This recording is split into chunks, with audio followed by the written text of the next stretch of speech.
orang yang bertanggung jawab terkait dengan pelanggaran yang ada di sana.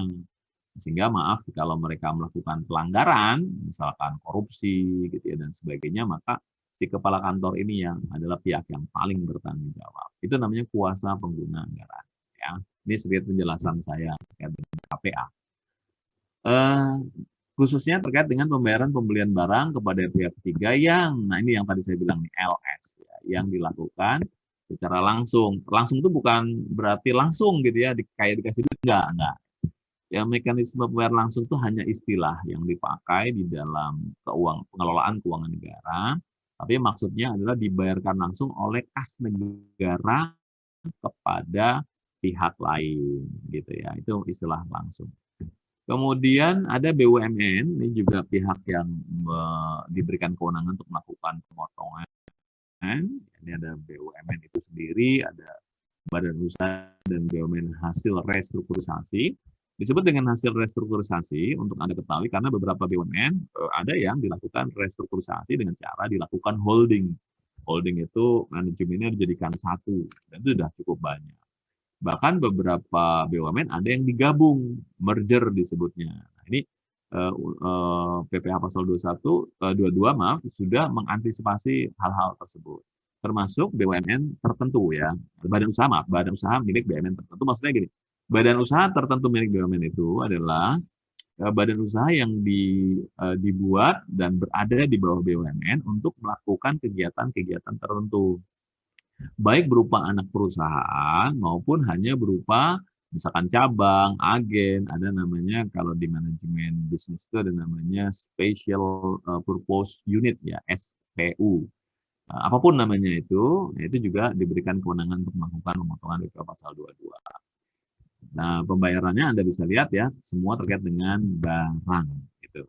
Kemudian yang terakhir adalah industri, pelaku industri dan juga pelaku ekspor yang kita sebut dengan eksportir. Nah, ini mereka adalah orang-orang yang juga berhak atau bukan berhak ya, diberikan kewenangan untuk melakukan pemotongan PPh pasal 22 yaitu industri di bidang kehutanan, perkebunan, pertanian, peternakan dan perikanan. Nah, untuk apa? Untuk barang-barang yang terkait dengan kegiatan mereka. Gitu ya. Jadi contoh misalkan Anda mengekspor, kayak kemarin tuh benur ya, bibit benur yang kemudian menyeret ke Menteri Kelautan ya, yang akhirnya beliau ditangkap. Nah, ketika mengekspor benur, benur itu dianggap barang ya, produk. Itu ada PPh pasal 22-nya. Kemudian Anda mau ngirim hasil pertanian, Anda mau ngirim singkong misalkan, ya. Anda mau ngirim umbi-umbian, atau Anda mau ngirim beras, ya, dan sebagainya, itu pun juga masuk ranah PPh pasal 22 dan seterusnya ya. Itu dan kemudian, nah selain tadi kan pemotongan, ya, ini pemotongan, ini pemungutan. Jadi memang sudah dibedakan seperti ini. Ini adalah mereka-mereka yang wajib memungut. Nah, ingat ya, kalau pemotongan itu mengurangi jumlah, kalau memungut menambah jumlah. Jadi nilai transaksinya tidak berubah kalau pemungutan. Siapa saja sama kayak tadi ya, jadi ada industri atau badan, ada badan usaha tertentu, ada ATPM, ya. ATPM itu agen tunggal pemegang merek. Jadi kalau dia punya, sebenarnya agen tunggal itu ya agen yang menjualkan merek-merek dari perusahaan, produk yang dibuat oleh perusahaan asing. ATPM ini biasanya sih melekat pada industri otomotif yang paling dikenal oleh masyarakat. Kita tahu ya, mobil, motor di Indonesia itu kan apa namanya, didominasi ya oleh produk-produk asing sebenarnya. Anda beli motor Yamaha, Honda, merek lainnya lah ya gitu. Kendaraan roda 4 juga sama. Itu kan rata-rata kan merek asing. Nah, ATPM ini adalah perwakilan mereka. Nah, termasuk juga agen pemegang merek. Jadi kalau tadi agen tunggal itu satu-satunya yang berhak untuk memegang merek tadi, atau ketika di Indonesia juga banyak agen yang boleh memegang merek gitu. Nah, itu juga cukup banyak ya. Kemudian bisa juga berupa importer umum yang berkaitan dengan kendaraan bermotor. Jadi yang mungkin motor-motor yang selama ini Anda nggak kenal gitu ya, ada motor-motor yang agak-agak aneh, mereknya maksud saya namanya asing gitu, dan kemudian mereka mengimpor ya, maka dia juga wajib memungut PPh pasal 22. Kemudian juga produsen importir bahan bakar minyak, ya, BBM, seperti misalkan yang dilakukan oleh Pertamina. Nah, Pertamina itu mengimpor. Jadi untuk Anda ketahui ya, Pertamina itu eh, saat ini ya, itu tidak sepenuhnya bahan bakar yang didistribusikan ke masyarakat itu tidak sepenuhnya hasil olahan Pertamina. Kenapa? Karena memang lifting minyak itu minyak mentah yang diangkat dari perut bumi di Indonesia ini jumlahnya tidak sebanyak kebutuhan yang ada di negara kita.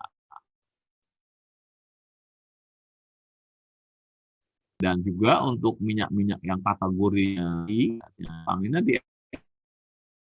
diekspor gitu. Karena diolah pun nggak cukup dengan kebutuhan BBM di negara kita karena wilayah kita luas, penduduk kita cukup banyak, maka kita kemudian juga mengimpor BBM. Agak beda memang dengan era tahun 80-an ke belakang gitu ya. Di mana pada saat itu Indonesia itu masuk sebagai negara OPEC. Ya, ini informasi-informasi umum yang saya kira Anda perlu tahu juga tentang masa lalu negara kita. OPEC itu Anda bisa search di internet adalah Organization Petroleum of Exporting Countries. Jadi adalah negara-negara, gabungan negara-negara yang melakukan ekspor minyak ke negara lain. Jadi kita pernah ya bahkan bahkan Menteri Pertambangan dan Energi Indonesia itu pernah menjadi ketua OPEC. Itu jabatan luar biasa. Jadi kita pernah menjadi negara yang mengekspor minyak. Jadi kenapa mengekspor? Karena kelebihan gitu. Jadi minyak yang dihasilkan di Indonesia sudah cukup untuk dikonsumsi di dalam negeri, nah sisanya dijual. Itu era tahun 80-an ke belakang. Ya. Saat ini dengan sangat menyesal ya harus disampaikan bahwa Indonesia sudah keluar dari OPEC karena memang kita tidak mengekspor lagi, kita lebih cenderung melakukan impor. Ekspor ada, tapi kita lebih cenderung disebut dengan net importer kita disebutnya. Ya, jadi net importer. Net importer itu artinya kita ada ekspor juga, gitu ya, tetapi kita lebih banyak mengimpornya. Ya, sehingga kita sudah cukup lama keluar dari OPEC. Kenapa kok begitu? Ya karena cadangan minyak dan gas bumi Indonesia memang semakin berkurang. Dan tidak hanya Indonesia ya, juga di dunia. Kabarnya cadangan minyak mentah di dunia itu paling sekitar 100-200 tahun lagi. Aduh Pak, itu mah lama 1-2 tahun. Ya, bagi kita mungkin lama ya. Karena usia kita paling rata-rata 60, 70, 80 gitu. Tapi kan bagi dunia, bagi generasi berikutnya nanti 100-200 tahun yang akan datang, itu udah nggak ada lagi tuh bahan bakar fosil. Maka sejak saat ini manusia itu sudah harus mulai memikirkan bahan bakar yang lain. Salah satunya adalah energi surya, gitu ya, kemudian energi listrik dan lain-lain. Ya, termasuk bahan bakar gas dan pelumas ya. Kemudian ada badan usaha yang melakukan penjualan emas batangan. Anda bisa lihat. Jadi memang sangat spesifik ini untuk yang pemungutan. Jadi kalau ada yang melakukan perdagangan emas batangan pun itu akan dikenakan PPh pasal 22. Jadi kalau Anda nanti punya duit gitu ya, Anda punya uang dan Anda ingin investasi kan banyak ya pilihan investasi, salah satunya emas. Nah, kalau Anda beli emas perhiasan di toko-toko emas itu biasanya nggak kena pajak ya. Itu harusnya kena juga, tapi memang masih dibebaskan karena dia masih masuknya aksesoris ya. Tapi kalau Anda belinya emas batangan, batangan itu tidak harus yang 1 kilo ya. Jadi sepanjang dia dianggap sebagai emas batangan akan dikenakan PPh. Anda akan dikenakan PPh pasal 22 sepanjang ya transaksinya dilakukan di dalam negeri tentu saja. Dan kemudian wajib pajak badan lainnya ini yang melakukan penjualan barangnya yang tergolong sangat mewah dan apa saja tadi sudah saya ungkapkan, apa saja barang yang mewah tadi, sangat mewah tadi itu ditetapkan oleh Menteri Keuangan. Nah, ini adalah gambaran mengenai di pasal 22 atas impor. Ya. Jadi impor itu memasukkan barang ke dalam negeri yang dipungut oleh Bank Devisa dan Direktorat Jenderal Bea dan Cukai. Nah, Anda nggak perlu hafalin ini, ya, karena kita nggak spesifik belajar di pasal 22, tapi cukup Anda ketahui saja. Jadi nggak usah khawatir nanti misalkan dulu Pak ujiannya gimana ya karena ini tarif-tarifnya cukup banyak ya beragam dia tarifnya. Anda pun kalau nanya saya nggak sekali lagi kalau bicara tarif saya juga kadang nggak hafal saya juga buka buku juga gitu. Tapi kebetulan klien saya jarang yang melakukan ekspor dan impor ya maka saya nggak perlu buka-buka buku lagi gitu. Nah, untuk barang tertentu itu, ya ini Anda lihat yang kiri ya, ini objek pemotongannya bisa berupa barang tertentu, ada barang tertentu lainnya, ini sesuai dengan ketetapan yang ada di dalam peraturan keuangan. Nah, termasuk di sini sudah spesifik, ada kedelai, gandum, terigu. Tadi apa tuh? Itu adalah produk-produk hasil pertanian. Nah, itu nilainya. Jadi PP Pasal 22-nya Anda bisa lihat beda-beda ya. Ada yang 10% dari nilai impor. Nilai impor itu apa? Nanti ada kalau sama lah seperti kalau Anda melakukan jual beli kan ada kwitansi itu, ada faktur. Nah, nilai impor itu tercantum angka yang tercantum di dalam dokumen transaksi. Nah, biasanya disebutnya kalau untuk impor disebutnya dengan dokumen impor. Ya, di situ tercantum berapa angkanya, maka akan dikenakan 10%. Nah, barang tertentunya apa saja, nanti Anda bisa, kalau Anda ingin lebih detail, bisa cek di PMK-nya. Ya. Karena PMK-nya itu kalau Anda download, itu banyak gitu. Atau kalau mau nanti bisa saya kasih ya PMK-nya. Itu jadi banyak banget. Dan rasanya nggak mungkin dihafalkan ya. Kurang kerjaan untuk menghafal. Karena ada barang-barang yang sangat detail. Gitu.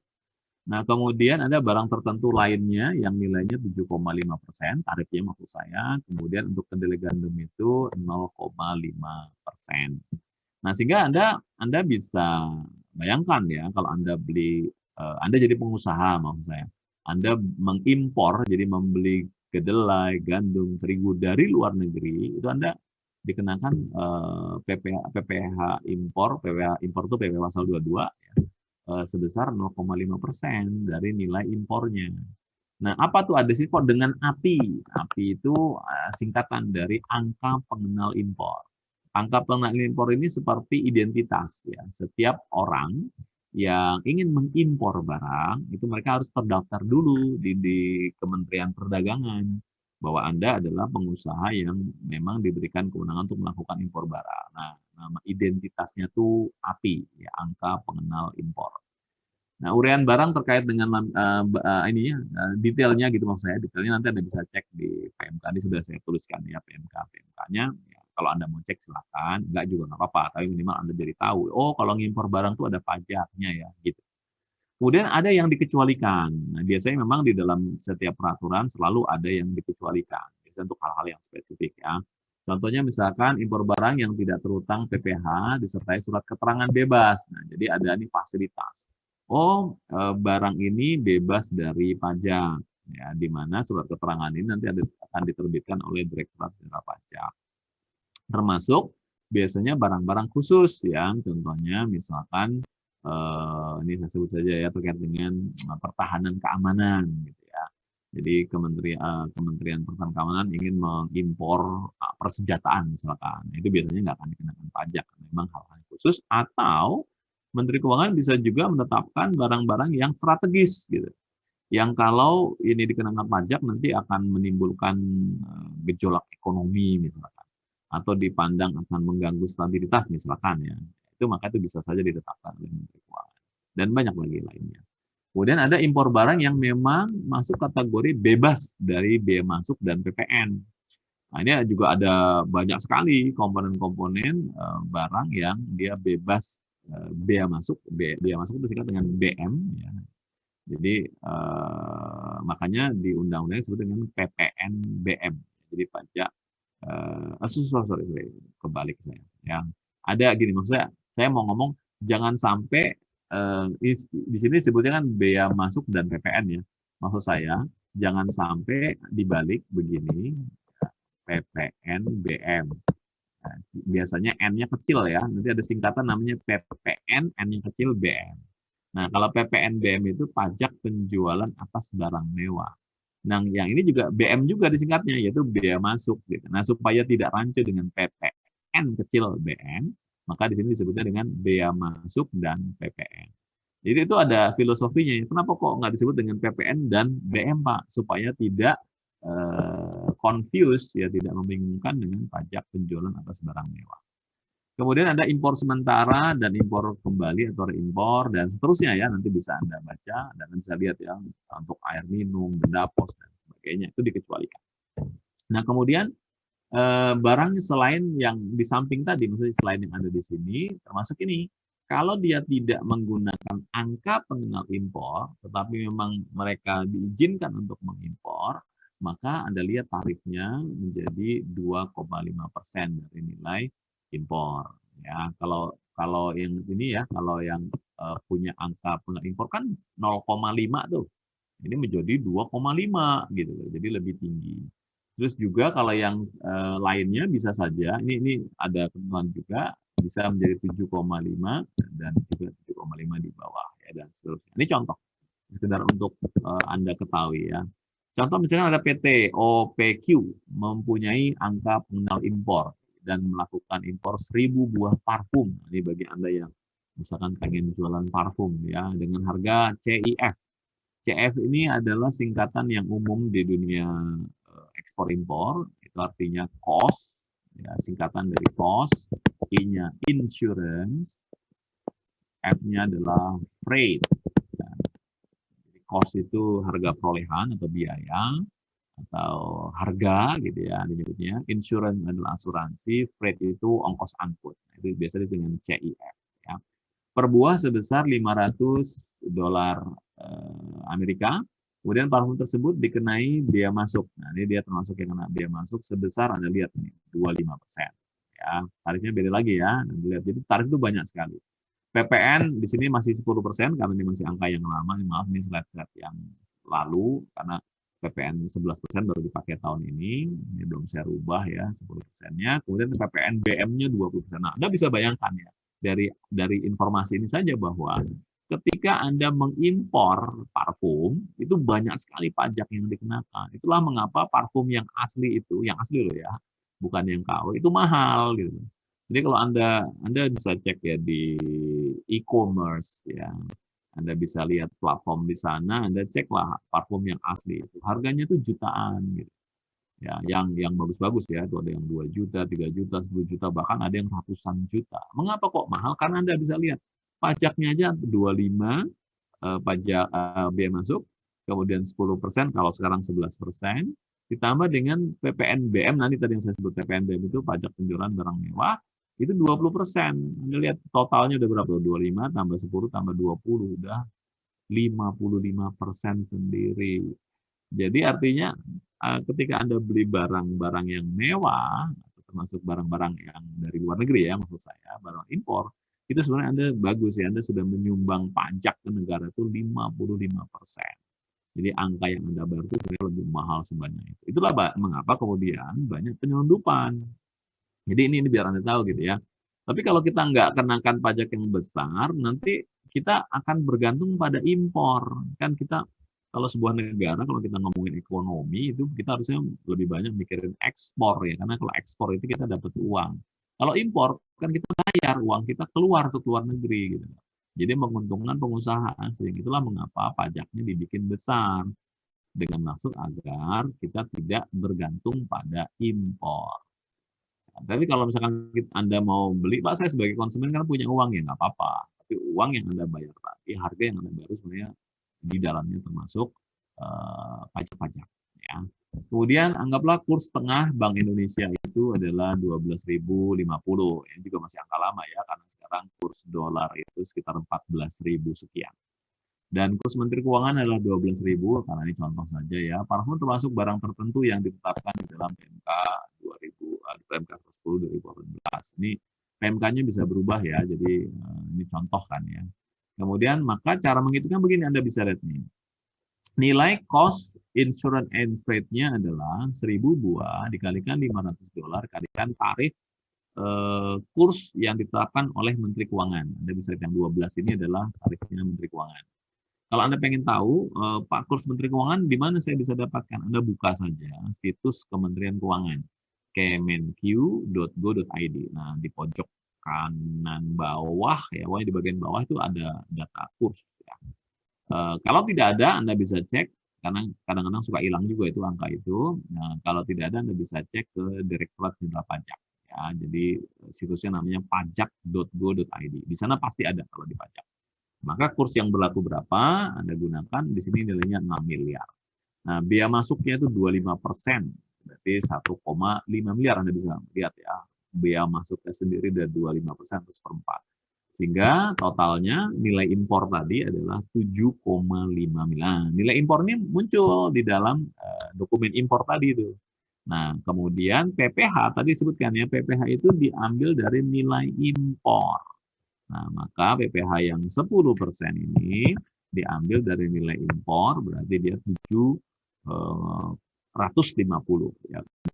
7,5 miliar kalikan 10%. Nah, inilah pajak pasal 22 yang harus dibayarkan oleh si importer tadi. Nah, dari sini mulai punya bayangan ya, bahwa oh ya jadi importer itu besar juga ya Pak pajaknya dibayar. Ya, pajaknya dibayar besar. Tapi kan kemudian produk ini dijual ke masyarakat. Nah, pada saat menjual kan pasti menghitung dong berapa pokok atau modalnya kan. Itu yang dikenakan masyarakat. Jadi ujung-ujungnya sebenarnya pajak-pajak ini yang menanggung adalah masyarakat atau konsumen. Nah, ini supaya Anda jadi mikir ya, oh kalau saya beli barang asing gitu ya, saya bayar pajak juga ya. Tapi kalau Anda sebagai warga negara yang baik, nggak apa-apa sih. Itu penerimaan negara juga ya. Nah, kemudian kita masuk ke ekspor sekarang. Nah, jadi tidak hanya impor ya, ekspor juga diatur. Meskipun ekspor lebih cenderung, jadi kalau Anda mengekspor itu lebih cenderung, kalaupun dikenakan pajak, pajaknya kecil. Bahkan ada banyak sekali komoditas yang dibebaskan dari pajak. Nah, kalau Anda tanya, Pak, tadi impor pajaknya gede tarifnya. Kalau ekspor kok kecil atau bahkan dinolkan? Karena tadi pendekatannya, kalau Anda ekspor harus kita dukung. Karena kalau misalkan pengusaha ingin mengekspor barang ke luar negeri, itu masuk uang yang masuk ke negara kita disebut dengan devisa negara. Gitu. Tapi kalau impor tadi kan berarti kita bayar ke pengusaha di luar negeri sana kan, berarti kita ngeluarin uang ke negara lain. Nah, maka di sini memang tujuannya adalah ekspor itu lebih ditingkatkan, impor dikurangi. Itu harapannya ya. Tapi menghapus ekspor impor kan nggak mungkin sepanjang negara kita ini tidak bisa menghasilkan produk yang dibutuhkan di dalam negeri atau bahkan ada produk yang sangat berlebih di dalam negeri, ya maka kan nggak mungkin kita konsumsi sendiri. Maka dalam perdagangan dunia akan selalu ada yang namanya ekspor dan impor. Kemudian komoditas tambang batu bara di sini untuk ekspor ya, logam bukan logam yang tadi sudah disebutkan, itu biasanya tercantum di dalam buku tarif namanya. Jadi harmonized system itu dikenal juga dengan namanya buku tarif. Nah, buku tarif atau harmonized system ini adanya di DJBC. Ya. Jadi teman-teman di Bea Cukai yang bekerja di sana itu selalu memegang yang namanya buku tarif. Bukunya cukup besar, warnanya biru. Maka ada yang nyebutnya juga dengan buku biru. Terus kalau orang dulu nyebutnya buku bambu karena ada ruas-ruas kayak bambu. Gitu. Itu istilah-istilah lain ya. Istilah kerennya sih namanya HS, Harmonized System. Nah, tarifnya itu 1,5%, Anda lihat kecil ya, dari nilai ekspornya. Contohnya misalkan ini ya, perit besi tidak digongseng. Nanti juga Anda bisa tanya sama mereka yang kuliah di perlogaman ya, apa sih pirit besi? Itu bukan salah tulis ya, namanya memang pirit besi. Kemudian belerang dengan segala jenis dan sebagainya ya, nanti Anda baca nih. Soalnya banyak istilah-istilah yang saya tidak paham ya, jujur saja. Jadi kalau tanya, Pak ini ada belerang koloidal apa? Nggak tahu saya, jujur aja ya. Karena tidak semua barang saya ngerti. Gitu. Belerangnya saya tahu, tapi yang koloidal itu yang bagaimana saya tidak tahu. Jadi silakan tanya sama teman-teman yang kuliah di perlogaman, pertambangan, dan sebagainya ya. Oke, kemudian contohnya di sini ada PT Eksporku adalah sebuah perusahaan eksportir belerang. Ya. Sesuai dengan peraturan Menteri Keuangan, perusahaan ini melakukan impor belerang dengan nilai ekspor 100 juta. Maka PPh-nya adalah 1,5% dikalikan 100 juta sama dengan 1,5 juta. Gitu ya. Jadi ya 1,5 juta relatif dianggap tarif yang kecil ya. Tadi ya tujuannya untuk memberikan kemudahan bagi para eksportir untuk mengirimkan barang. Nah, terus kalau Anda tanya, Pak tadi kata Bapak kan supaya meningkatkan ekspor, kenapa nggak dinolin aja?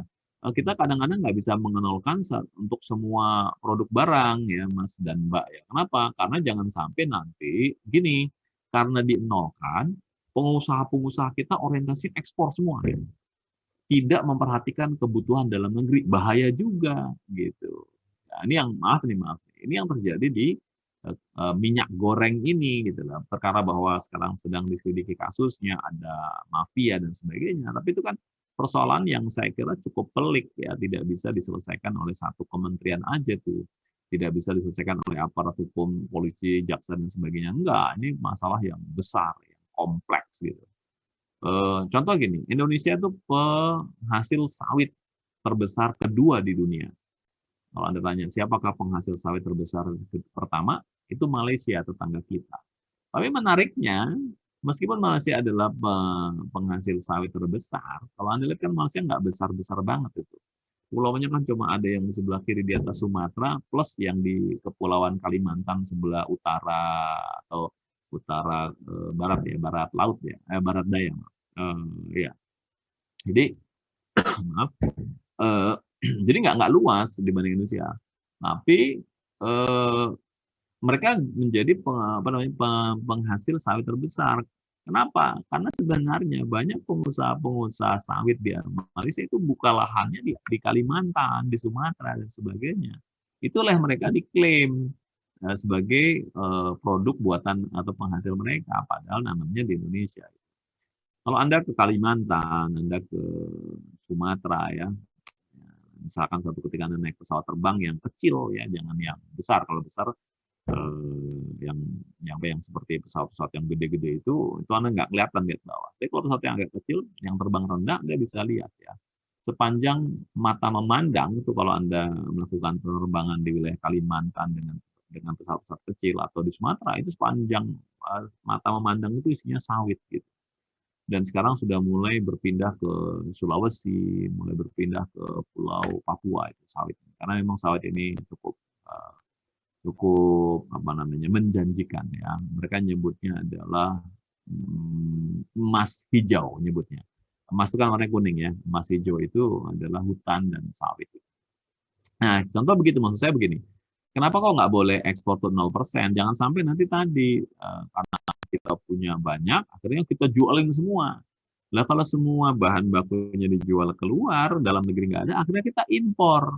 Nah, tadi Anda tahu kan konsekuensinya kalau impor mahal pajaknya gitu. Nah, ini harus dijaga oleh pemerintah ya. Jadi makanya kadang-kadang untuk ekspor tuh harus juga dikenakan pajaknya. Itu sebenarnya latar belakang ya, atau konsep berpikir di dalam ekspor dan impor. Nah, kemudian berikutnya ini contoh pajak PPh pasal 22 yang dipungut oleh bendahara dan kuasa pengguna anggaran. Nah, ini sudah jelas ya, sudah dibikin tabel-tabel, objeknya adalah pembayaran atas pembelian barang. Siapa yang dipungut? Tadi saya nyebut sudah ya, rekanan pemerintah. Jadi mereka-mereka yang menyediakan barang kepada pemerintah, itu istilah yang paling banyak digunakan istilah adalah rekanan. Ya. Nah, mereka-mereka inilah yang nanti akan dipungut PPh pasal 22-nya. Kapan? Pada saat dilakukan pembayaran oleh mereka, baik menggunakan uang tadi ya, mekanisme uang persediaan maupun menggunakan mekanisme LS tadi disebutnya. Nah, kalau Anda ingin tahu apa itu uang persediaan dan LS, silakan Anda pelajari keuangan negara ya kalau pengen tahu. Kemudian tarifnya hanya 1,5%, jadi nggak besar ya, dari harga pembelian. Ingat ini ada lupa saya kasih warna merah ya, tidak termasuk PPN. Ya, jadi di luar PPN penghitungan harga pembeliannya. Kalau tadi kan nilai impor itu adalah cost ditambah cost insurance and freight ditambah dengan biaya masuk kalau tadi ya, itu namanya nilai impor. Tapi kalau di sini berapa harga pembelian, nah itu yang dipakai. Berapa harga pembelian sebelum dikenakan PPN, itu yang dikenakan, yang dijadikan dasar pengenaan pajak dikalikan tarif 1,5%. Penyetorannya dilakukan oleh KPA pada hari yang sama dengan pelaksanaan pembayaran. Artinya seketika harus disetorkan. Maka jadi bendahara itu nggak ringan ya. Hari itu ada transaksi, maka hari itu paling lambat besok. Gitu. Karena kan bisa aja transaksinya sore jam 5 sore. Nah, jam 5 sore bank sudah nggak beroperasi, ya, maka penyetorannya baru keesokan harinya. Meskipun sekarang ada beberapa bank yang punya ATM ATM khusus penerimaan ya, tapi itu kan nggak bisa ngeluarin bukti. Ya, jadi Anda harus datang. Bahkan bank pun untuk transaksi pembayaran pajak itu ada jam-jamnya. Kalau saya tidak salah ingat itu mereka hanya melayani perpajakan itu hanya sampai jam 11 siang. Ya, jadi setelah 11 siang itu mereka nggak menerima lagi transaksi penyetoran pajak, harus keesokan harinya. Nah, bendera pengeluaran tadi paling lama 7 hari ya setelah tanggal pelaksanaan pembayaran dengan menggunakan SSP. SSP itu surat setoran pajak atas nama rekanan dan ditandatangani oleh bendahara. Pelaporannya ini kalau ini kan menyetor ya, ini penyetoran 7 hari, melapornya boleh paling lama 14 hari. Semakin cepat semakin baik gitu. Nah, SSP ini, surat-surat pajak ini adalah bukti pemungutan ya, buput gitu ya. Meskipun buput jarang dipakai, kalau bupot sering ya, tapi ini adalah bukti pemungutannya. Di mana bukti pemungutan ini bersifat tidak final. Apa itu final dan tidak final? Ya, bukan apa kalau final berarti udah mau menang tuh Pak, bukan itu ya. Jadi final itu artinya pajak tadi, nanti mungkin kita akan bahas di PPh final. Jadi gambaran awalnya adalah kalau PPh final itu ketika Anda dipungut sekarang ya bayar pajaknya, maka nanti di akhir tahun pajak tadi tidak perlu diperhitungkan, ya tetap dilaporkan di dalam SPT, tetapi Anda nggak perlu lagi melaporkan penghasilannya. Ya Anda tetap sih nyatet tuh nanti di SPT, saya punya penghasilan yang dikenakan PPh final 100 miliar misalkan. Tapi sudah dipungut PPh final, itu nanti oleh pajak nggak akan dihitung sebagai penghasilan akhir tahun Anda. Itu PPh final. Nah, kalau tidak final, penghasilan yang Anda terima itu harus dilaporkan sebagai penghasilan dalam 1 tahun, dan pajak yang sudah dipungut ini, bisa dikreditkan. Disebutnya begitu. Maksudnya dikreditkan itu mengurangi pajak penghasilan yang terutang. Bayangkannya begini ya, jadi di akhir tahun Anda sebagai pengusaha, Anda rekanan pemerintah kan, Anda harus menyusun SPT kan gitu. Menyusun SPT berdasarkan laporan keuangan yang Anda buat. Jadi Anda melaporkan berapa pendapatan tahun berjalan, berapa biaya yang Anda keluarkan. Kemudian selisihnya adalah laba. Nah, laba bersih ini kena PPh, PPh-nya kena ya PPh badan disebutnya, pasal PPh badan PPh badan pasal tarifnya pasal 17. Di sana untuk PPh badan itu tarifnya 22%. Ini udah turun ya. Karena sebelumnya tuh 23, pernah 25, ya, pernah 30. Untuk saat ini di angka 22%. Sebenarnya ada keinginan mau diturunkan sampai 20, tapi di undang-undang yang terakhir tuh ditetapkan di angka 22. Jadi nggak jadi turun jadi 20 ya. Jadi berapa laba bersih Anda tuh dikenakan PPh badan 22%. Nah, berapapun nilai yang Anda hasilkan tadi itu bisa dikurangkan dari pajak yang sudah pernah dipotong. Contoh ya, misalkan dari penghitungan tadi laba bersih dikalikan 22%, Anda harus nyetor pajak 10 juta misalkan ya. Anda sudah pernah dipotong oleh pihak lain yang tidak final sifatnya sebesar 2 juta. Nah, maka pajak yang terutang Anda menjadi hanya 8 juta saja. Gitu. Nah, itu istilah final dan tidak final. Ya, nanti kalau Anda masih agak bingung, nanti kita bahas di PPh final ya. Nah, kemudian berikutnya kita masuk ke PPh yang dipungut oleh BUMN. Ya. Biasanya ini objeknya nih terkait dengan pembayaran atas pembelian barang atau bahan-bahan untuk keperluan kegiatan usahanya si BUMN tadi.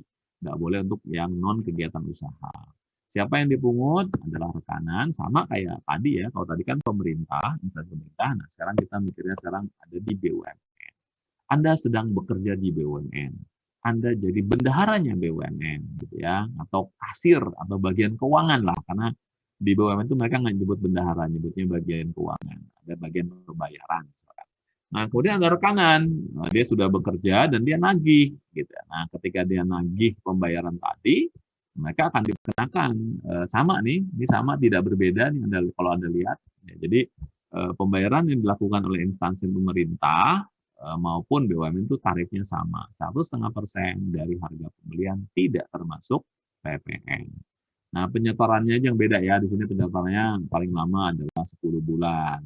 Ya, berikutnya, pada tanggal 10 pada bulan berikutnya. Kalau tadi kan bisa sampai 14 hari ya, atau tanggal 14 berikutnya. Nah, kemudian pelaporannya itu boleh sampai 20 hari, cuma beda-beda di sini saja. Tapi biasanya saya menyarankan jangan pas Di sini tanggal 10 bulan berikutnya, jangan pas tanggal 10 lah. Kalau bisa lebih cepat, lebih baik.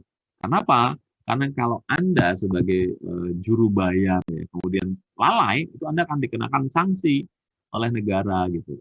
Maka para bendahara ini harus tertib ya. Jadi sekali lagi saya kalau mengajar di kelas bendahara itu mengingatkan ke mereka, jangan ditunda pekerjaan baik menyetorkan maupun melaporkan. Bisa hari ini lakukan hari ini, bisa besok lakukan besok, gitu ya.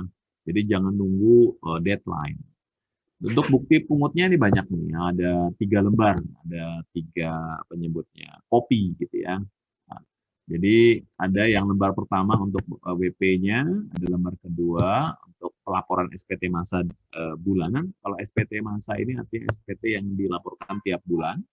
Kemudian ada arsip bagi si pemungut. Nah, sama nih sifatnya juga tidak final ya.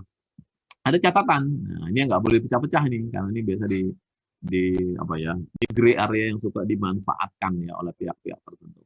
Tidak dipungut dalam hal pembayaran yang jumlahnya paling banyak 10 juta, ini ketentuannya. Jadi kalau transaksinya tidak sampai 10 juta atau maksimum 10 juta itu tidak dipungut PPh pasal 22, tetapi tadi tidak merupakan pembayaran yang terpecah-pecah.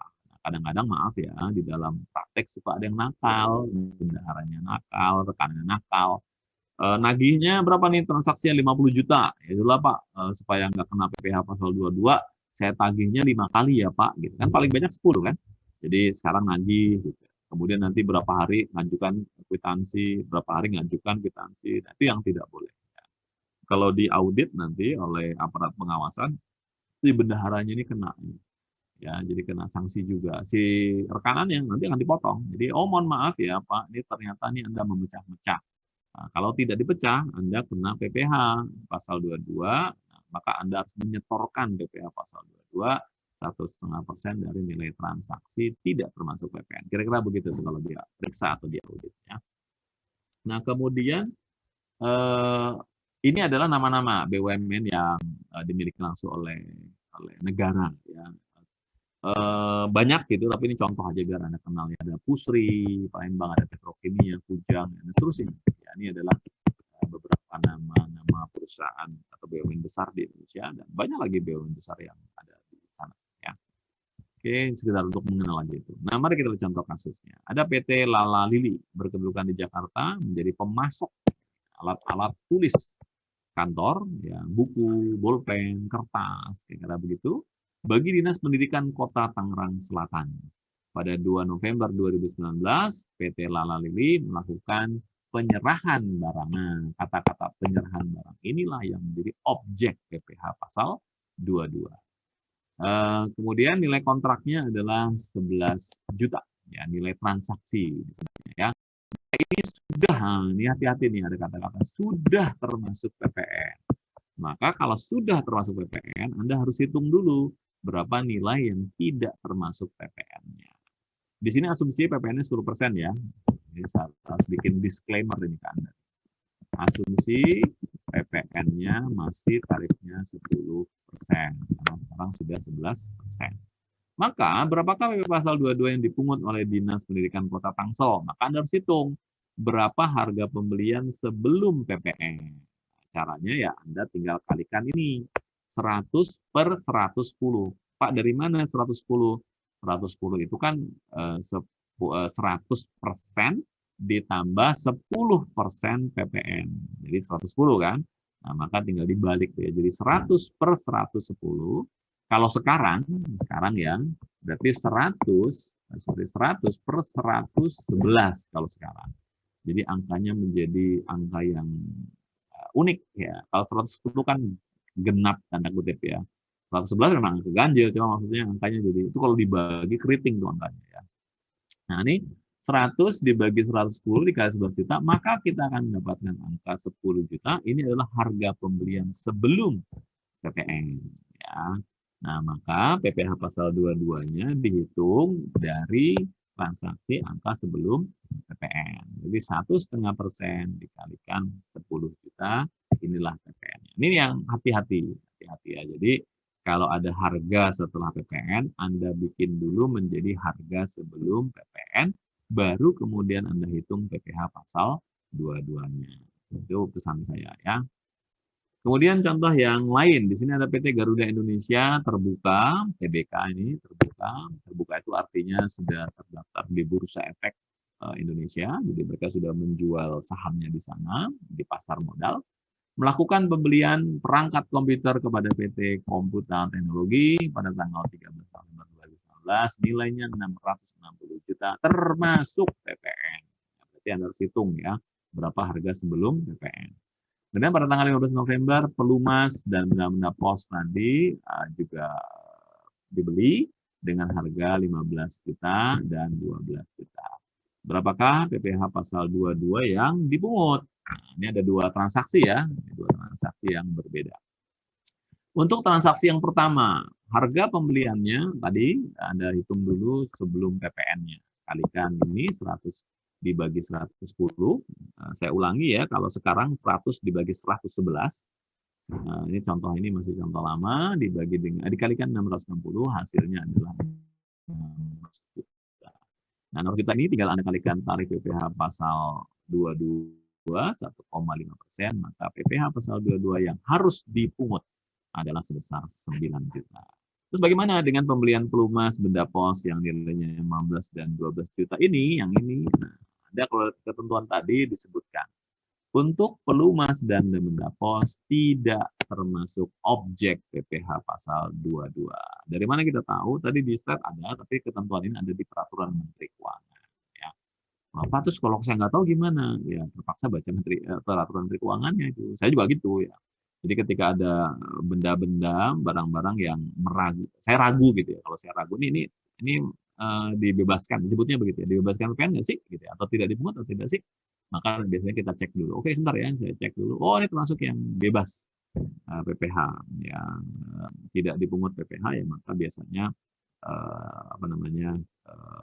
tidak. Saya sampaikan bahwa ini tidak dikenakan pajak. Begitu. Kemudian ini adalah para pemungut lainnya. Anda bisa lihat di sini ya. Ini ada pemungut, di sini ada wajib pajak yang dipungut, dan kemudian ini ada objek pungutannya. Nanti bisa Anda baca ya. Ini kalau saya jelaskan satu-satu juga pasti akan lama sekali ya. Jadi contohnya di sini ya, jenis pajak untuk semen, kertas, baja, otomotif, farmasi, BBM, bahan bakar minyak, BBG, bahan bakar gas, juga pelumas.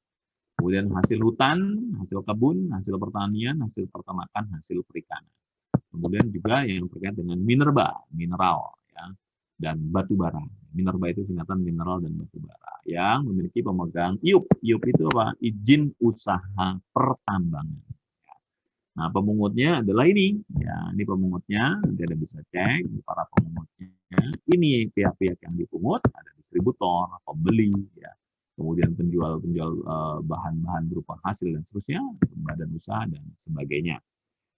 Kemudian objeknya ini, ya, nanti silakan Anda baca. Ini untuk wawasan Anda saja, supaya Anda tahu bahwa memang PPh pasal 22 itu cukup luas cakupannya, karena menyangkut seluruh perdagangan. Ya, ini juga ya tambahannya untuk yang saat terhutang, ini lanjutan tabel tadi. Ini saat terhutangnya kapan? Saat penjualan, saat penerbitan, saat pembelian, dan seterusnya. Kapan disetorkan? Di sini ada tanggal 10. Kemudian di sini tanggal 10 bulan berikutnya, di sini tanggal 10 bulan berikutnya. Untuk pelaporan, paling lama di tanggal 20, tanggal 20, dan seterusnya. Ya. Itu kemudian ini adalah, ini yang khusus ya. Jadi tarifnya sekarang. Jadi untuk semen, kertas, baja, otomotif, farmasi, Anda bisa lihat nih tarifnya beda-beda yang tadi saya bilang. Jadi memang saya pun tidak menghafal semuanya ya. Anda juga saya bebaskan dari menghafal gitu ya, karena memang tarifnya beragam. Kertas misalkan 0,1%, semua jenis semen 0,25%, baja 3%, 0,3%. Semua jenis obat 0,3%. Kemudian otomotif 0,45%. Jadi tarifnya memang ragam. Dan yang perlu Anda ingat ini ya, DPPPN. PPN itu maksudnya adalah dasar pengenaan pajak PPN, atau dengan kata lain adalah harga sebelum PPN. Ini maknanya ya, tolong Anda ingat baik-baik. Jadi DPPPN itu artinya adalah harga kayak tadi tuh, Kalau harga sudah termasuk PPN, maka Anda keluarkan PPN-nya dengan cara mengalihkan 100 dibagi 110 atau 111, maka itulah yang disebut dengan DPP PPN, dasar pengenaan pajak atas PPN. Itu kemudian untuk BBM, BBG, macam-macam ini ya. Nah, ini juga tarifnya Anda bisa lihat, ya. Nah, ada yang 0,25 dan ada yang 0,3. Nah, dihitung dari nilai penjualan. Ya, berapa harga jual. Kemudian transaksi penjualan maksud saya. Kemudian untuk perkebunan, hutan dan sebagainya dia 0,25 tidak termasuk PPN. Kemudian untuk minerba 1,5 juga tidak termasuk PPN. Ya. Ya, mohon maaf kalau Anda tambah pusing. Ya, udah Pak banyak sekali. Iya betul. Di awal tadi sudah saya sampaikan kan ya PPh pasal 22 itu memang tanda kutip rumit ya. Jadi saya kalau udah ngajar Profesor Dodi biasanya juga yang nggak usah Anda lah peserta berehat aja udah aduh banyak ya Pak ya. Ini dihafalin Pak, terpaksa dihafalin ujian brevet ya atau Anda mau ujian sertifikasi itu terpaksa dihafalkan. Itu kalau untuk ujian-ujian kampus nggak perlu lah ya. Nah, kalau perlu nanti disebutkan tarifnya sekian gitu. Itu dan seterusnya ya. Ini ada contoh-contohnya. Nanti Anda bisa baca contoh-contoh yang sudah ada. Penghitungannya sama. Kenapa saya bukan nggak mau jelasin. Jadi cara menghitungnya sama kok kayak tadi ya. Tinggal tarif-tarifnya doang kok gitu yang perlu Anda cek. Gitu. Tapi cara menghitungnya kan tadi dari nilai sebelum PPN gitu ya. Nanti Anda bisa, ini sama semua contoh-contoh ini mirip dengan yang sudah dibahas sebelumnya. Nah, kemudian ini emas sekarang. Nah, ini bagi yang tertarik sama emas ya. Tapi bukan emas Jawa ya. Bukan emas Bili misalnya.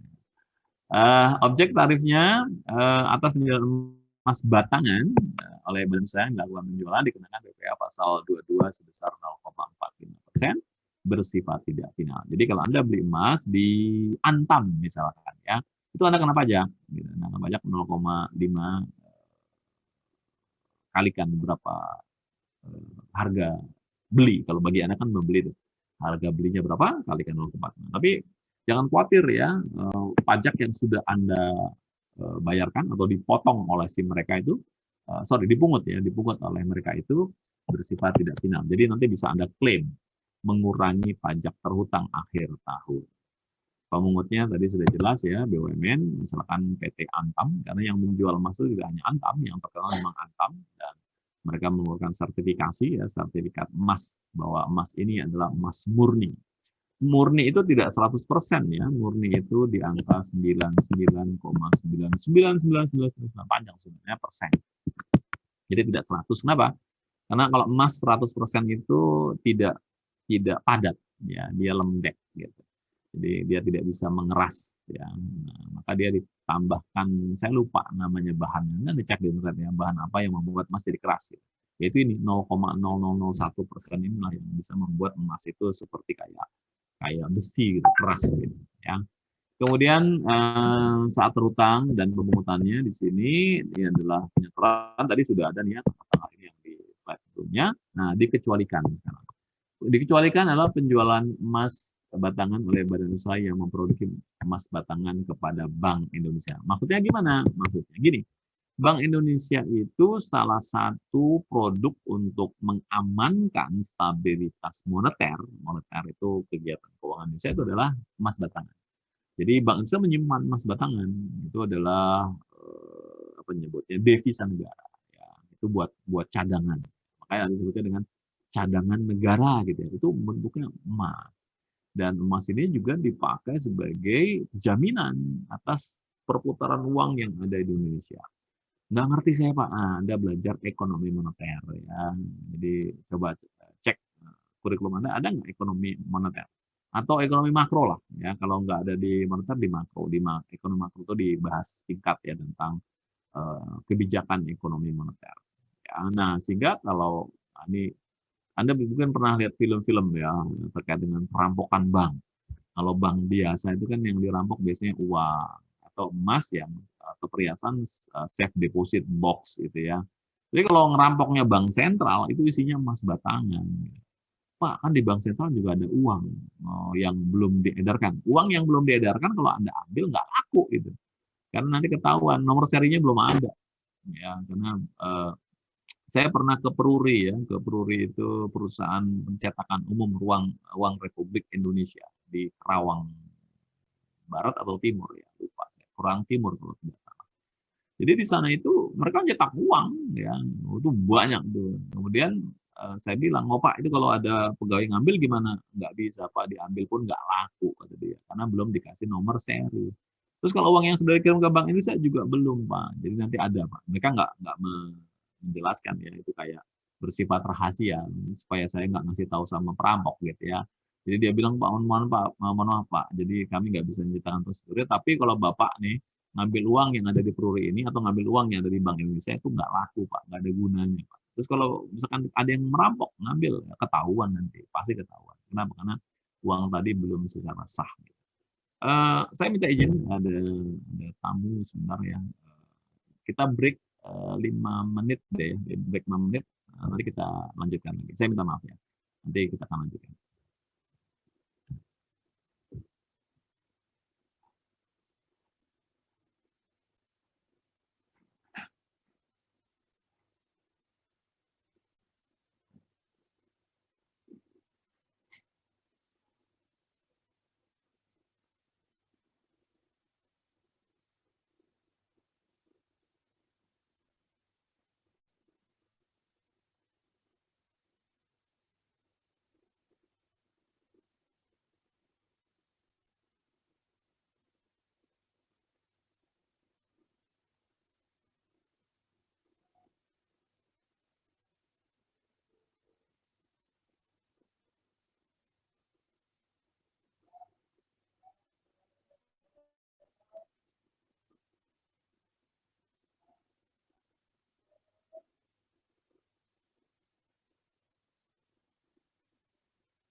Oke, maaf, udah ya, udah saya tutup itu ya. Kita lanjutkan ya. Nah, ini contoh yang lain. Ada PT ABC merupakan perusahaan yang memproduksi emas batangan. PT ABC menjual emas batangan dengan total 1.000 gram atau 1 kilo ya, kepada PT XYZ dengan harga jual 696.600.000. Sekarang harga emas itu sudah berapa, sempat turun ya kemarin di angka 900-an, kalau nggak salah naik lagi mendekati angka 1 juta atau 1 juta lebih per hari ini ya. Nanti Anda cek deh. Ya, saya biasa ngeceknya di MNC deh, di sorry, MSN ya, Microsoft Network, itu di sana dia selalu mengupdate harga emas dunia termasuk di Indonesia. Berikut ini pengenaan PPh pasal 22-nya, maka ya tinggal kalikan aja ya, berapa nilai transaksinya. Ini simpel ya.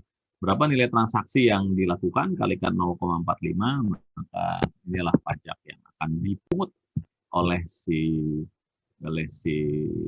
perusahaan ini. Siapa perusahaannya? Ya adalah PT ABC.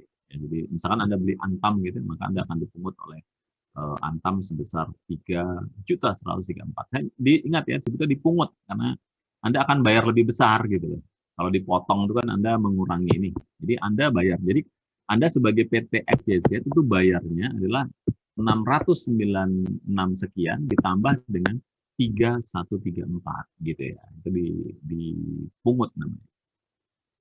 Oke, kemudian untuk kendaraan bermotor sekarang. Ini bagi Anda yang gemar di motor ya, sepeda motor, mobil dan sebagainya.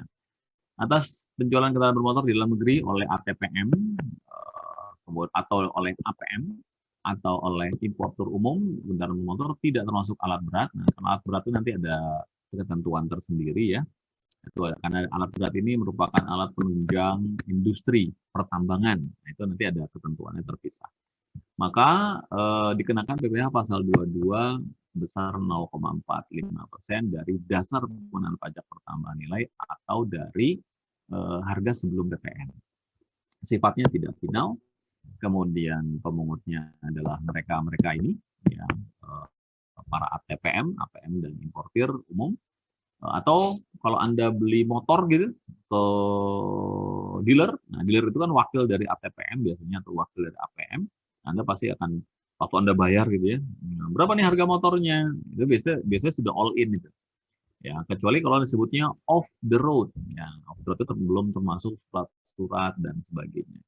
Tapi pada hakikatnya sih biasanya ya untuk PPh pasal 22, PPN itu sudah termasuk di harga yang disampaikan oleh para dealer, biasanya seperti itu. Supaya nggak kaget nanti kalau misalkan gini, Pak ini motornya harganya sekian, ada PPh pasal 22-nya sekian, ada PPN-nya sekian, ternyata juga ada PPN BM-nya sekian, nanti nggak jadi beli. Karena tahu rinciannya, gitu ya. Belum termasuk pajak kendaraan bermotor ya dan sebagainya.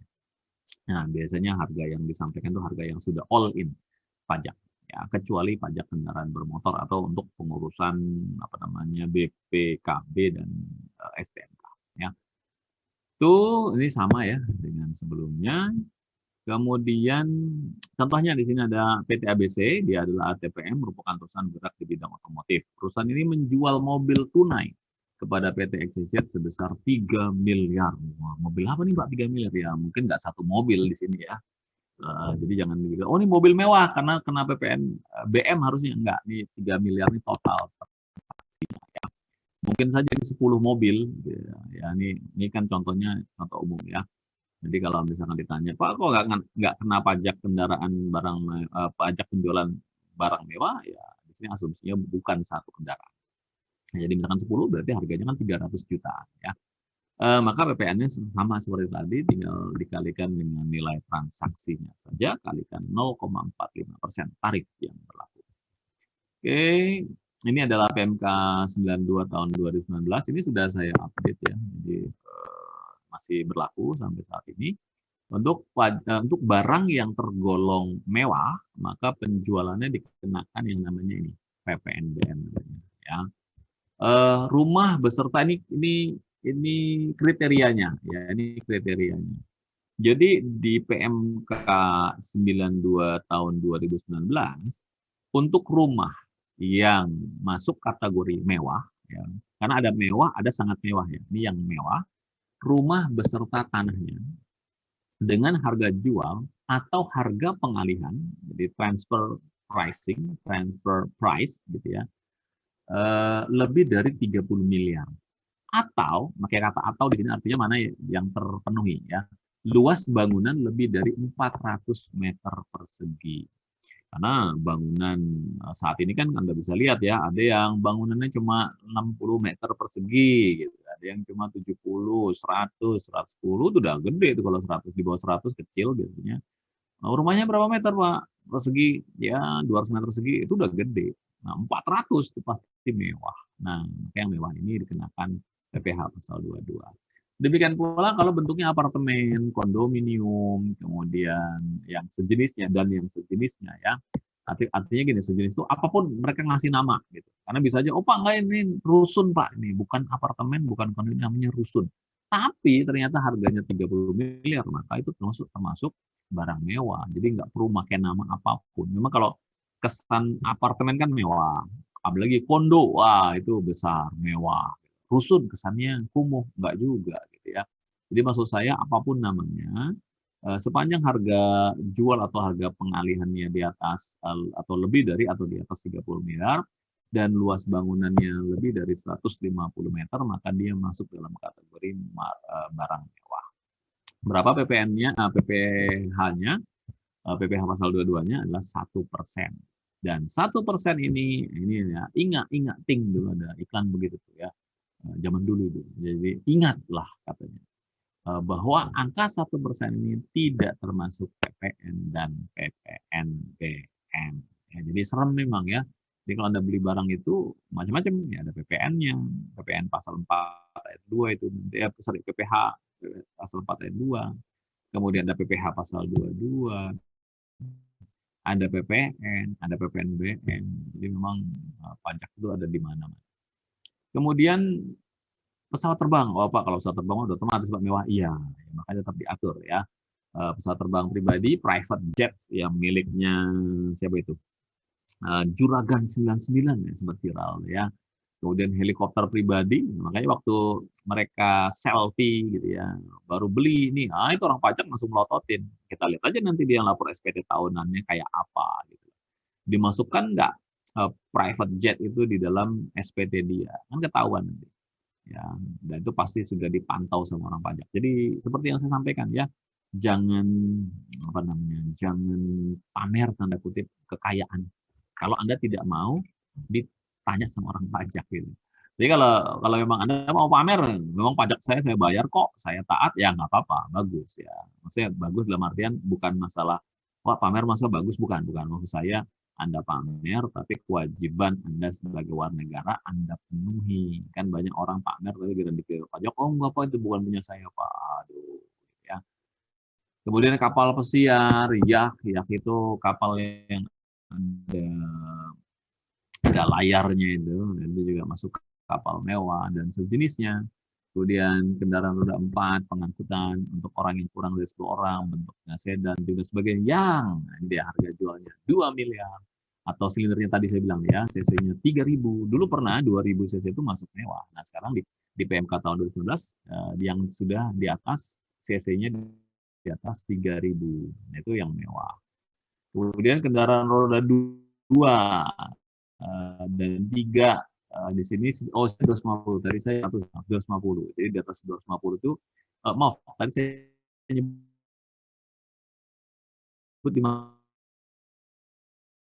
500 kalau tidak salah, sorry kalau saya keliru ya dulu, atau harganya di atas 300 juta. Kalau ada yang bertanya, emang ada Pak motor di atas 2 juta? Ya coba search di internet, itu banyak. Apalagi kalau ngomong Harley Davidson itu ada yang miliaran.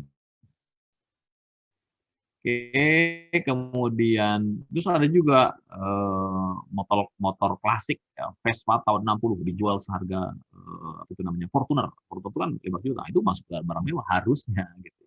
Tapi untuk barang klasik spesifik ya. Kemudian tarifnya 5% dari harga jual, tidak termasuk PPN dan tidak termasuk PPNBM. Contoh, ini ada PT Semoga Laku menjual kendaraan bermotor roda 2, kapasitasnya 500 cc, berarti masuk dalam kategori barang mewah kepada Tuan Ali dengan harga jualnya 500 juta. Maka Pak Ali ini, nah di sini ada kata-kata memiliki NPWP. Ingat tadi ya, kalau tidak memiliki NPWP, tarifnya 200% lebih tinggi atau 2 kali lipat lah. Ya. Kalau memiliki NPWP ya normal. Nah, maka berapakah PPh pasal 22-nya untuk kendaraan tadi 5%, ya, 5% kalikan 500 berarti PPh 25.500. Maka di sini harga yang harus Anda bayarkan menjadi 525 juta. Jadi PPh ini dibebankan kepada konsumen nih oleh si PT Semoga Laku. Ini baru PPh pasal 22, tidak termasuk PPN, tidak termasuk PPNBM. Maka wajar ya kalau ada yang ngomong, oh saya beli motor ini harganya 800 juta. Sebenarnya harga dasarnya sih mungkin 500. 300 juta itu pajak-pajaknya dan lainnya. Kemudian yang dikecualikan. Ya, pengecualian juga harus dibaca ya di peraturan menteri karena banyak memang barang-barang yang dikecualikan. Ini perlu diupdate terus, yaitu barang impor dan atau pencerahan barang yang berdasarkan ketentuan peraturan berlaku tidak masuk dalam kategori biasa disebutnya, nah ini mungkin buat tambah wacana juga, disebutnya dengan negatif list. Ya. Negatif list itu artinya daftar yang dikeluarkan negatif ya, dari peraturan, artinya dia tidak dikenakan pajak. Ya, karena kita sedang ngomongin PPh pasal 22, berarti ya negatif list atas PPh pasal 22. Impor barang yang dibebaskan dari pungutan biaya masuk dan atau pajak pertambahan nilai, diantaranya ini ya, ada perwakilan negara asing, karena mereka adalah wakil negaranya di Indonesia, maka semua barang yang terkait dengan mereka itu dibebaskan.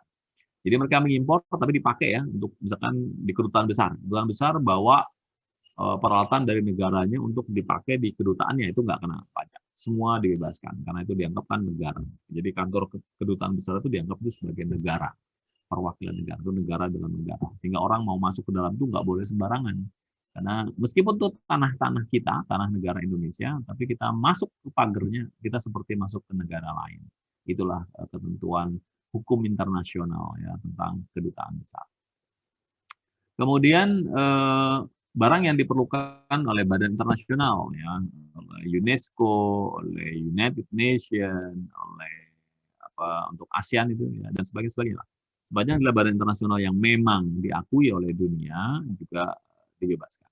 Ya, kemudian untuk ini ya hadiah atau hibah, tapi ini juga harus ada ketentuannya, benar-benar hadiah atau hibah. Gitu. Kemudian untuk museum, kebun binatang, konservasi alam, kemudian untuk riset dan pengembangan ilmu pengetahuan, kemudian keperluan khusus untuk para penyandang cacat ya, seperti tunanetra dan penyandang cacat lainnya, karena memang kita adalah salah satu negara yang juga pro terhadap mereka, gitu ya. Sudah mulai banyak ya, meskipun belum bagus, trotoar-trotoar yang didesain yang ada warna kuning itu, kalau Anda lihat ada ubin, ada lantai warna kuning, itu adalah jalur buat para tunanetra. Cuma cukup aneh ya, kadang-kadang di tengahnya itu ada tiang listrik ya, karena memang negara kita ini dalam hal pembangunan itu mendahulukan pembangunan perumahan baru jalan. Nah, apalagi di Bandung, ya, jalan di Bandung itu kan jalannya belak-belok, nggak jelas gitu ya, nggak lurus-lurus, itu karena rumahnya sudah ada lebih dulu, jalannya belakangan gitu. Sehingga untuk mendekatkan tuh tambah susah. Ya, makanya kemudian di sana dibuat one way ya, beberapa jalur itu satu arah dan sebagainya. Kalau kota yang baru biasanya lebih bagus ya, biasa disebut dengan sistem blok. Sistem blok itu yang kotak-kotak gitu ya, seperti di Palangkaraya. Kalau Anda yang pernah ke Palangkaraya, di sana jalan tuh lurus-lurus kayak di luar negeri gitu. Jadi jalan lurus, lurus, lurus. Gitu. Jadi kalau Anda lewat ya, misalkan Anda, waduh kelewatan, Anda tinggal muter aja itu karena pasti di kotak gitu ya. Makanya itu dengan sistem blok. Nah, Anda nggak usah pusing gitu. Kalau di kita kelewat bingung. Ya, kenapa? Udah bingung, udah jalannya bercabang-cabang, muter tambah jauh ternyata. Ya bukannya balik malah menjauh, muternya jauh sekali.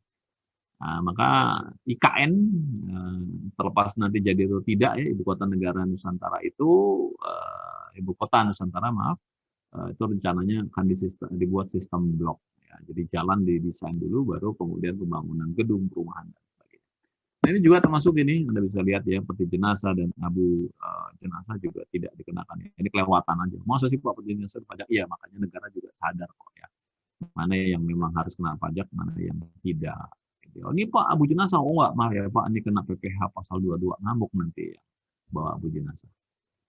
Kemudian barang pindahan, kemudian barang penumpang awak, sarana pengangkutan, pentas batas dan lainnya. Ya, ini barang bawaan, barang pindahan itu kalau Anda pindah gitu ya, moving dari satu tempat ke tempat lain, dari satu kota ke kota lain, dan memang benar-benar ini harus dibuktikan ya, ini harus dibuktikan. Nah, ini juga harus dibuktikan kalau memang benar-benar barang pindahan tidak kena PPh pasal 22. Barang pribadi penumpang, contoh tadi yang saya bilang, Anda lintas batas, Anda datang di bandara, kemudian dicek, gitu ya, sepanjang Anda masih tas jinjing itu, Anda bawa tas jinjing, ya barangnya masih normal, ya Anda bawa emas, perhiasan, gitu ya, tapi masih dalam kategori wajar, ya Anda tidak dikenakan PPh. Tapi kalau petugas bea cukai yang curiga, oh ini Anda bawa emas bukan perhiasan nih, jangan-jangan untuk dijual kembali, maka nanti dikenakan PPh pasal 22 plus bea masuk, ya, atau pajak impor. Minimal tuh bea masuk ya, itu kena biasanya. Nah, makanya banyak kasus ya.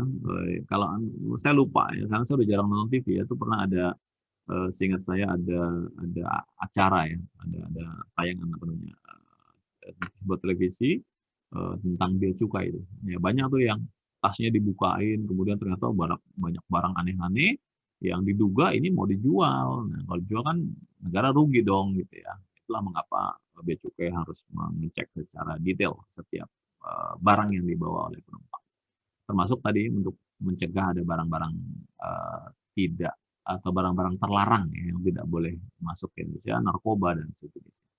Kemudian barang yang diimpor oleh pemerintah pusat dan daerah yang ditujukan untuk kepentingan umum, kemudian peralatan, persenjataan, amunisi, peralatan militer dan seterusnya. Yang tadi sudah saya sampaikan untuk pertahanan keamanan itu biasanya memang dikecualikan.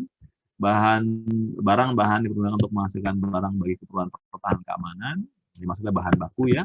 Kemudian vaksin polio, termasuk vaksin COVID kemarin itu juga dibebaskan. Kemudian buku pengetahuan, ya, iptek dan seterusnya ini juga dibebaskan dari PPh pasal 22 ya. Oke, kemudian kapal dan suku cadangnya serta keselamatan pelayaran dan seterusnya yang memang dipakai oleh perusahaan-perusahaan Indonesia nih. Untuk perusahaan niaga nasional, perusahaan penangkapan ikan nasional, perusahaan penyelenggara jasa pelabuhan nasional dan seterusnya. Masuk ini angkutan sungai, danau dan penerbangan ini ASDP singkatannya. ASDP ini adalah BUMN. Ya. Jadi ASDP, kemudian dia mengimpor kapal, mengimpor suku cadang itu bebas dari PPh pasal 22. Kemudian pesawat udara dan suku cadang dan seterusnya yang untuk industri udara Indonesia seperti ada PT DI ya, Dirgantara Indonesia di Bandung sana, dulu nyebutnya adalah Nurtanio atau IPTN. Ya, itu juga sama ya. Itu diberikan pembebasan atau dikecualikan. Kereta api, suku cadang dan seterusnya yang juga dipakai oleh PT Kereta Api Indonesia atau oleh INKA. INKA itu Industri Kereta Api Indonesia, ada di Kota Madiun. Itu mereka juga diberikan pembebasan dan seterusnya. Kemudian ada peralatan serta suku cadang yang digunakan oleh Kementerian Pertahanan atau Tentara Nasional Indonesia, termasuk juga polisi Republik Indonesia. Ya, maaf nih kalau tidak tercantum ya, termasuk polisi Indonesia atau untuk pokoknya untuk peran keamanannya. Ya, yang dipakai oleh Kementerian Pertahanan, oleh Tentara Republik Indonesia, oleh kepolisian dan sebagainya, itu juga dibebaskan. Barang untuk kegiatan hulu minyak, gas, bumi dan seterusnya yang dilakukan oleh kontraktor, kontrak kerjasama atau KKS ya namanya, K3S ada yang juga dengan KKS. Barang kegiatan usaha panas bumi dan jadi banyak nih ya yang dikeluarkan. Nanti bisa Anda baca. Nah, ini karena saya kelelahan, karena banyak banget ya. Saya tulis begini ya, maaf, jujur aja nih. Kenapa ini sampai ini salah? Ini ngetik karena ini, karena kan saya copy paste ya dari file PDF, kemudian saya copy paste ke sini, kadang-kadang tandanya berbeda. Ya, jadi mohon maaf nih, saya nggak bisa satu persatu saya cek. Nah, ini saya berikan, saya bilang aja di sini. Dan lain-lain, karena banyak sekali. Ya, silakan Anda cek di PMK 34 tahun 2017. Nah, Untuk latihan nanti Anda bisa baca kembali slide ini dan kemudian Anda bisa mencoba latihan ini sekedar untuk memastikan saja apakah Anda paham atau tidak, tapi yang pasti